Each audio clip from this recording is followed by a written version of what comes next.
जय श्री हरि। तुमेव माता च पिता तुमेव बंधु च सखा तुमेव विद्या द्रविणं तुमेव सर्वमं देव वसुदेव सुतं देवं कंस चाणूरमर्दनं देवकी परमानंदं कृष्णं वंदे जगतगुरुं।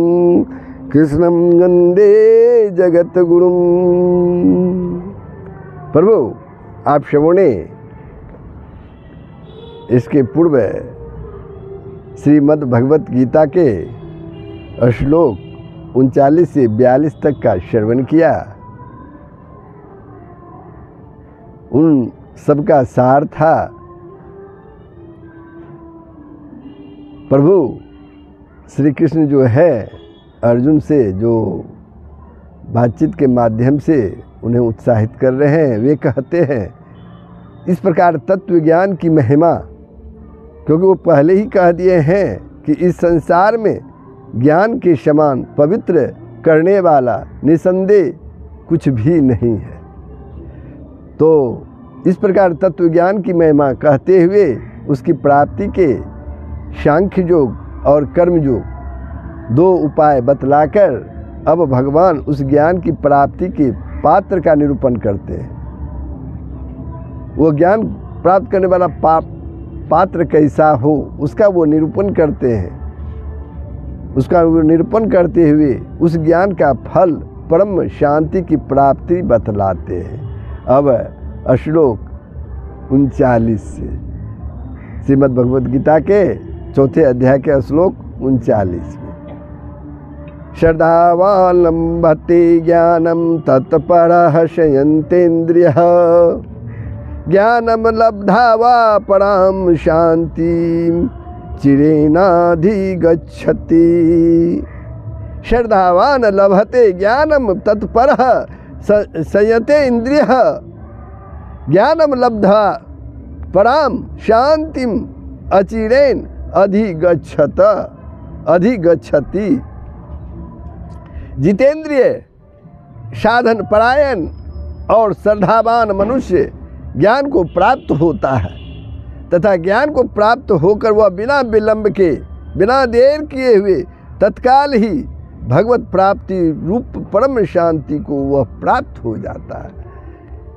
अब यहाँ प्रश्न है श्रद्धावान पद कैसे मनुष्य का वाचक है, वह ज्ञान को प्राप्त होता है, इस कथन का क्या भाव है। वेद शास्त्र ईश्वर और महापुरुषों के वचनों में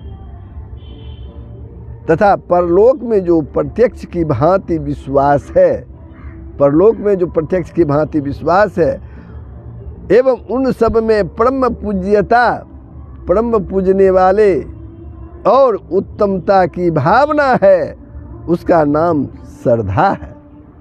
और ऐसी श्रद्धा जिसमें हो उसका वाचक श्रद्धावान पद है।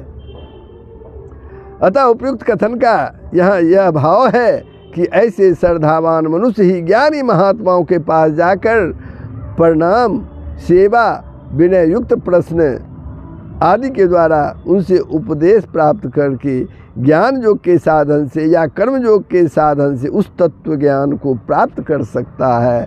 श्रद्धा रहित मनुष्य उस ज्ञान की प्राप्ति का पात्र नहीं होता। जिस मनुष्य में श्रद्धा ही नहीं है उस ज्ञान की प्राप्ति कैसे होगा उसे। अब ज्ञान प्राप्ति में यदि श्रद्धा की प्रधानता है, प्रश्न उठता है कि यदि ज्ञान प्राप्ति में श्रद्धा की प्रधानता है तब फिर यहाँ श्रद्धावान के साथ तत्पर विशेषण देने की क्या आवश्यकता। साधन की तत्परता में ही श्रद्धा ही कारण है, साधन की तत्परता में भी श्रद्धा ही कारण है। और तत्परता श्रद्धा की कसौटी है। श्रद्धा की कमी के कारण साधनों में अकर्मण्यता और आलस्य आदि दोष आ जाते हैं। इससे अभ्यास तत्परता के साथ नहीं होता। श्रद्धा के तत्व को न तो जानने वाले साधक लोग अपनी थोड़ी सी श्रद्धा को भी बहुत मान लेते हैं, पर उससे कार्य की सिद्धि नहीं होती है। तब वे अपने साधन में तत्परता की त्रुटि की ओर ध्यान न देकर यह समझ लेते हैं कि श्रद्धा होने पर भी भगवत प्राप्ति नहीं होती, किंतु ऐसा समझना उनकी भूल है। वास्तव में बात यह है कि साधन में जितनी श्रद्धा होती है, साधन में जितनी श्रद्धा होती है उतनी ही तत्परता होती है। जैसे एक मनुष्य का धन में प्रेम है, वह कोई व्यापार करता है, यदि उसको यह विश्वास होता है कि इस व्यापार से मुझे धन मिलेगा, तो वह उस व्यापार में इतना तत्पर हो जाता है कि खाना पीना, सोना, आराम करना आदि के व्यतिक्रम होने पर तथा शारीरिक क्लेश होने पर भी उसे उसमें कष्ट मालूम नहीं होता, क्योंकि उसको महसूस होता है कि धन आने वाला है। बल्कि धन की वृद्धि से उत्तरोत्तर उसके चित्त में प्रसन्नता ही होती है। इसी प्रकार अन्य सभी बातों में विश्वास से ही तत्परता होती है। इसलिए परम शांति और परम आनंददायक नित्य विज्ञानानघन परमात्मा की प्राप्ति का साक्षात द्वार जो परमात्मा के तत्व का ज्ञान है, परमात्मा के प्राप्ति का जो द्वार है वह साक्षात तत्व का ज्ञान है। उसमें और उसके साधन में श्रद्धा होने के बाद साधन में अतिशय तत्परता का होना स्वाभाविक ही है।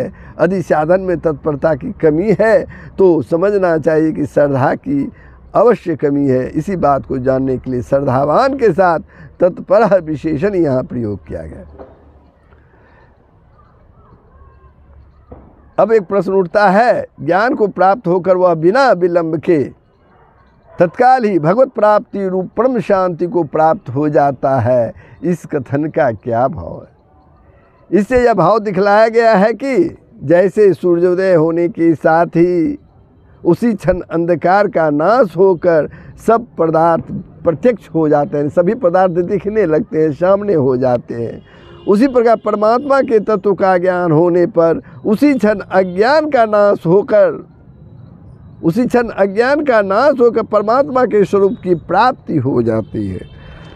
परमात्मा के स्वरूप की प्राप्ति हो जाती है। अभिप्राय यह है कि अज्ञान और उनके कार्य रूप वासनाओं के सहित राग, द्वेष, हर्ष, शोक आदि विकारों का तथा शुभाशुभ कर्मों का अत्यंत अभाव, परमात्मा के तत्व का ज्ञान एवं परमात्मा के स्वरूप की प्राप्ति, ये सब एक ही काल में होते हैं और विज्ञानानघन परमात्मा की साक्षात प्राप्ति को ही यहाँ परम शांति के नाम से जाना जाता है। परमात्मा की साक्षात प्राप्ति को ही यहाँ परम शांति के नाम कहा जाता है। इस प्रकार श्रद्धावान को ज्ञान की प्राप्ति और उस ज्ञान से परम शांति की प्राप्ति बतलाकर अब श्रद्धा और विवेकहीन संशयात्मा की निंदा करते हैं। अगले श्लोक 40 में अज्ञश्चा श्रद्धाधानश्च संशयात्मा विनश्यति नायम लोकस्ति न परो न सुखम संशयात्मनः। विवेकहीन और श्रद्धा रहित संशय युक्त मनुष्य परमार्थ से अवश्य ही भ्रष्ट हो जाता, परमार्थ से भ्रष्ट हो जाता। विवेकहीन और श्रद्धा रहित संशय युक्त मनुष्य, संदेह जिसमें उत्पन्न होता है मनुष्य को, वो सब मनुष्य जो है परमार्थ से अवश्य भ्रष्ट हो जाता है। ऐसे संशय युक्त मनुष्य के लिए न यह लोक है, न परलोक है और न ही सुख ही है। संशय युक्त मनुष्य के लिए न यह लोक है, न परलोक है और न सुख ही है। इस कथन का क्या भाव है? इस कथन से यह भाव दिखलाया गया है इस कथन से यह भाव दिखलाया गया है कि संशय युक्त मनुष्य केवल परमार्थ से भ्रष्ट हो जाता है, उतना ही बात नहीं है। जब तक मनुष्य में संशय विद्यमान रहता है, संदेह विद्यमान रहता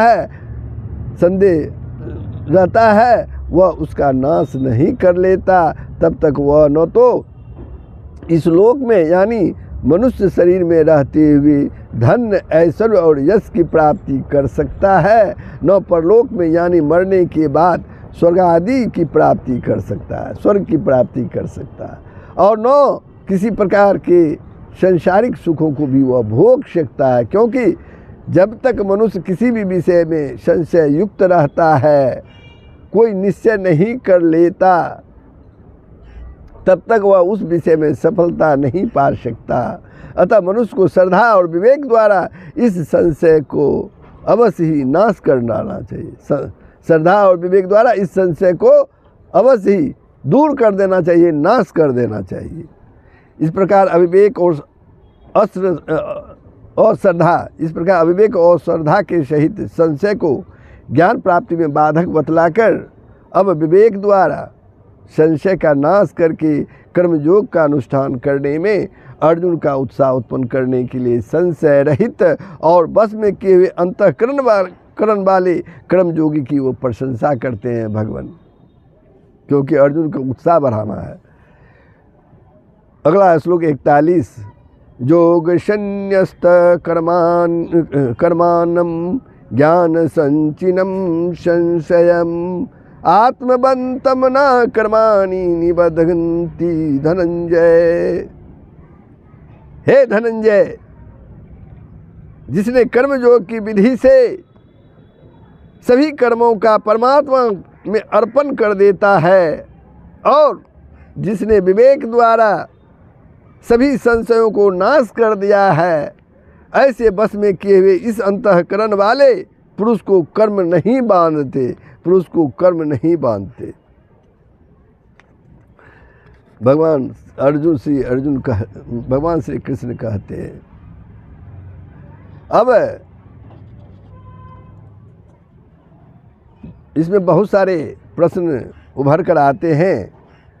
अब एक एक करके उस प्रश्न का समाधान भी है। योग संन्यस्त कर्माणम, इस पद में योग शब्द का अर्थ ज्ञान योग मानकर इस पद का अर्थ ज्ञान योग के द्वारा शास्त्र विहित समस्त कर्मों का स्वरूप से त्याग करने वाला मान लिया जाए तो क्या आपत्ति है। यहाँ स्वरूप से कर्मों का त्याग का प्रकरण नहीं है। इस श्लोक में जो यह बात कही गई है कि योग द्वारा कर्मों का संन्यास करने वाले मनुष्य को कर्म नहीं बांधते, इस बात को अगले श्लोक में तस्मात् पद से आदर्श बतलाते हुए भगवान ने अर्जुन को योग में स्थित होकर युद्ध करने के लिए आज्ञा दी है। यदि इस श्लोक में योग संन्यस्त कर्माणम पद का स्वरूप से कर्मों का त्याग अर्थात भगवान को अभिप्रेत होता तो भगवान ऐसा नहीं कहते। इसलिए यहाँ योग संन्यस्त कर्माणम का अर्थ स्वरूप से कर्मों का त्याग कर देने वाला न मानकर कर्मयोग के द्वारा सभी कर्मों में और उनके फल में ममता, आसक्ति और कामना का सर्वथा त्याग करके उन सबको परमात्मा में अर्पण कर देने वाला त्यागी मानना ही उचित है, क्योंकि उक्त पद का अर्थ प्रकरण के अनुसार ऐसा ही जान पड़ता है।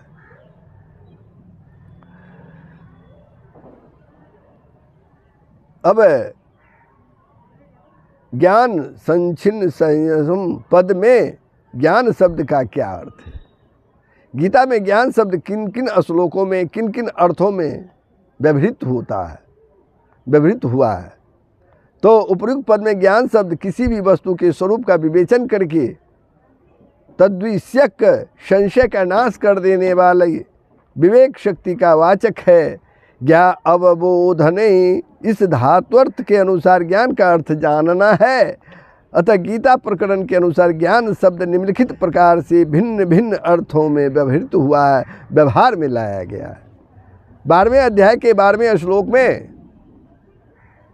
ज्ञान की अपेक्षा ध्यान को और उससे भी कर्म फल के त्याग को श्रेष्ठ बतलाया है। इस कारण वहाँ ज्ञान का अर्थ शास्त्र और श्रेष्ठ पुरुषों द्वारा होने वाला विवेक ज्ञान है।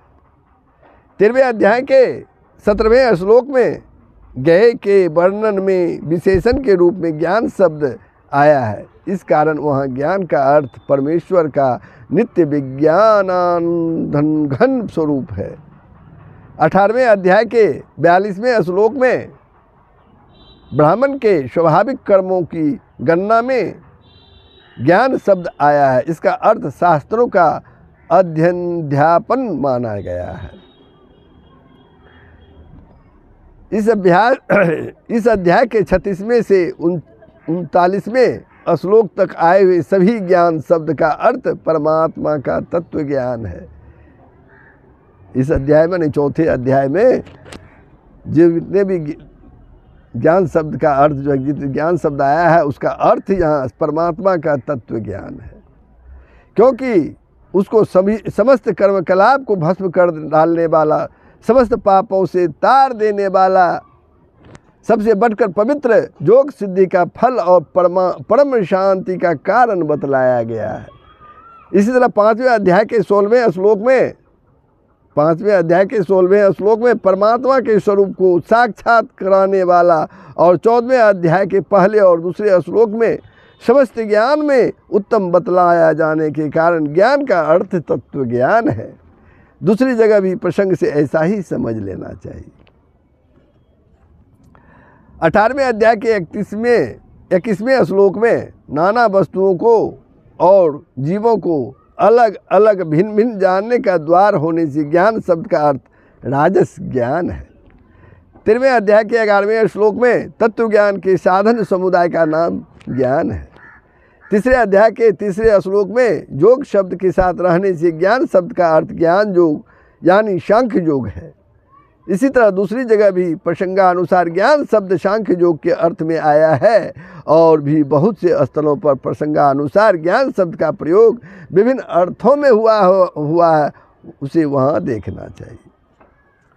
विवेक ज्ञान द्वारा संशयों का नाश कर देना क्या है?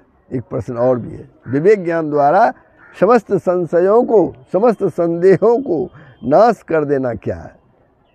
ईश्वर है या नहीं? है तो कैसा है? परलोक है या नहीं? यदि है तो कैसा है और कहाँ है? शरीर, इंद्रिय, मन और बुद्धि ये सब आत्मा है या आत्मा से भिन्न है? जड़ है या चेतन? व्यापक है या एक देशीय? कर्ता भोक्ता जीवात्मा है या प्रकृति? आत्मा एक है या अनेक है? यदि वह एक है तो कैसे है और अनेक है तो कैसे? जीव स्वतंत्र है या परतंत्र है? यदि परतंत्र है तो कैसे और किसके परतंत्र है? किसके परतंत्र है? कर्म बंधन से छूटने के लिए कर्मों का स्वरूप छोड़ देना ठीक है या कर्म योग के अनुसार उसका करना ठीक है या सांख्य योग के अनुसार साधन करना ठीक है इत्यादि जो अनेक प्रकार की शंकाएं तर्कशील मनुष्यों के अंतःकरण में उठा करती है, ये शंकाएं, उन्हीं का नाम संशय है। इन समस्त शंकाओं का विवेक ज्ञान के द्वारा विवेचन करके एक निश्चय कर लेना, अर्थात किसी भी विषय में संशय युक्त न रहना और अपने कर्तव्य को निर्धारित कर लेना, यही विवेक ज्ञान द्वारा समस्त संशयों का नाश कर देना।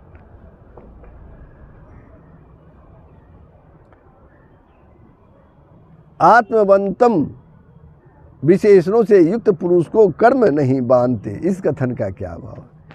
इससे यह भाव दिखलाया है कि उपयुक्त पुरुष के शास्त्र विहित कर्म ममता, आसक्ति और कामना से सर्वथा रहित होते हैं।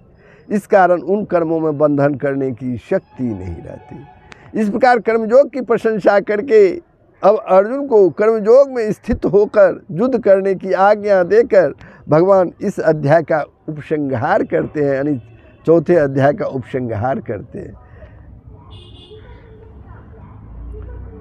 तस्मात् ज्ञान संभूतम हृतस्थम ज्ञान सिनात्मनः चित्वेनं संशयं योगमातिष्ठो तिष्ठ भारत, तिष्ठ भारत। इसलिए हे भरतवंशी अर्जुन, प्रभु कहते हैं इस श्लोक में, इसलिए हे भरतवंशी अर्जुन, तू हृदय में स्थित इस अज्ञान जनित अपने संशय का, हृदय में स्थित इस अज्ञान जनित अपने संशय का, यानी संदेह का विवेक ज्ञान रूप तलवार द्वारा छेदन करके समत्व रूप कर्मयोग में स्थित हो जा और युद्ध के लिए खड़ा हो जा। प्रभु श्री कृष्ण अर्जुन को कहते हैं। यहाँ भारत संबोधन का क्या भाव है? भारत संबोधन से संबोधित करके भगवान राजर्षि भरत का चरित्र याद दिलाते हुए यह भाव दिखलाते हैं कि राजर्षि भरत बड़े भारी कर्मठ, साधन परायण, उत्साही पुरुष थे। तुम भी उन्हीं के कुल में उत्पन्न हुए हो। अर्जुन के लिए तुम भी उन्हीं के कुल में उत्पन्न हुए हो, अतः तुम्हें भी उन्हीं की भांति वीरता, धीरता और गंभीरता पूर्वक अपने कर्तव्य का पालन करने में तत्पर रहना चाहिए। अर्जुन को इस संशय का छेदन करने के लिए कहने का क्या अभिप्राय है? क्या अर्जुन के अंतःकरण में भी ऐसा संशय था? पहले युद्ध को उचित समझकर ही अर्जुन लड़ने के लिए तैयार होकर रणभूमि में आए थे। युद्ध को उचित समझे थे तब तो वे रणभूमि में आए थे पहले, और उन्होंने भगवान से दोनों सेनाओं के बीच में अपना रथ खड़ा करने को कहा था। फिर जब उन्होंने दोनों सेनाओं में उपस्थित अपने बंधु बांधवों को मरने के लिए तैयार देखा तो मोह के कारण वे चिंता मग्न हो गए। अर्जुन चिंता मग्न हो गए और युद्ध को पाप कर्म समझने लगे। युद्ध को क्या समझने लगे? युद्ध करना पाप है। इस पर भगवान के द्वारा युद्ध करने के लिए कहे जाने पर भी वे अपना कर्तव्य निश्चय न कर सके और किंग कर्तव्य विमुढ़ होकर कहने लगे कि मैं गुरुजनों के साथ कैसे युद्ध करूंगा, मेरे लिए क्या करना श्रेष्ठ है और इस युद्ध में किसकी विजय होगी इसका कुछ भी पता नहीं है, तथा मेरे लिए जो कल्याण का साधन हो वही आप मुझे बतलाएं। अर्जुन कहते हैं प्रभु श्री कृष्ण से, मेरा चित्त मोहित हो रहा है। इससे यह बात स्पष्ट हो जाती है कि अर्जुन के अंतःकरण में संशय विद्यमान था।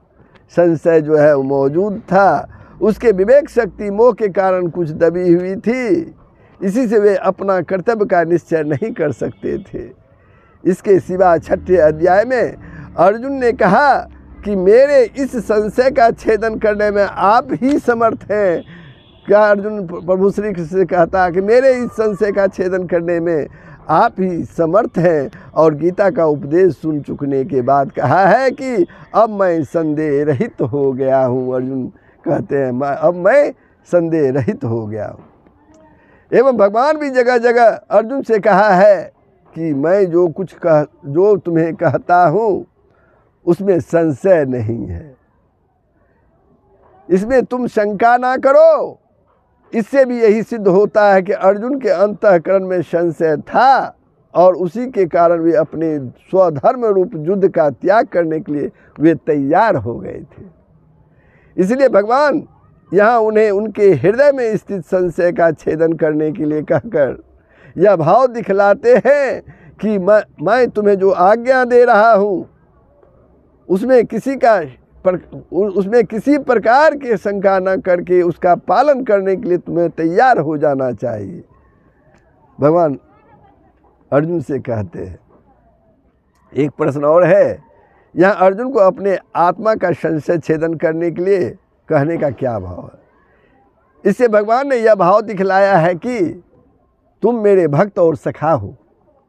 भगवान श्री कृष्ण ने भाव दिखलाया है कि तुम मेरे अर्जुन के लिए तुम मेरे भक्त और सखा हो, अतः तुम्हें उचित तो यह है कि दूसरों के अंतःकरण में भी यदि कोई शंका हो तो उनको समझाकर उसका छेदन कर डालो, उसको नष्ट कर डालो। पर ऐसा ना कर सको तो तुम्हें कम से कम अपने संशय का छेदन तो कर ही डालना चाहिए, अपने संशय को नष्ट कर ही डालना चाहिए। अब एक प्रश्न और है, योग में स्थित हो जा और युद्ध के लिए खड़ा हो जा, यह कहने का क्या अभिप्राय है? प्रभु श्री कृष्ण जो कहते हैं अर्जुन से कि ए अर्जुन, योग में तुम स्थित हो जा और युद्ध के लिए खड़ा हो जा, यह कहने का क्या अभिप्राय है? इससे भगवान ने अध्याय का उपसंहार करते हुए यह भाव दिखलाया है कि मैं तुम्हें जो कुछ भी कहता हूँ तुम्हारे हित के लिए ही कहता हूँ, अतः उसमें शंका रहित होकर तुम मेरे कथनानुसार, मेरे कहे के अनुसार क्रम योग में स्थित होकर फिर युद्ध के लिए तैयार हो जाओ। ऐसा करने से तुम्हारा सब प्रकार से कल्याण हो जाएगा। तुम युद्ध के लिए तैयार हो जाओ, ऐसा करने से तुम्हारा सब प्रकार से कल्याण होगा। जय श्री हरि, जय श्री कृष्ण। इस तरह श्रीमद् भगवत गीता का चौथा अध्याय, चतुर्थ अध्याय यहीं समापन होता है। चतुर्थ अध्याय का यहीं समापन होता है। आप श्रवण करेंगे और कमेंट के माध्यम से बतलाएंगे कि ये अध्याय यानी चौथा अध्याय श्रीमद् भगवत गीता का श्रवण करने में कैसा लगा, कहाँ संशय है, कहाँ नहीं है। अगर कोई प्रश्न करना चाहे तो वो भी कर सकते हैं। जय श्री हरि, जय श्री कृष्ण। सबका कल्याण होगा, पूरे विश्व का कल्याण होगा। यही सनातन धर्म का मूल तत्व है। जय श्री हरि।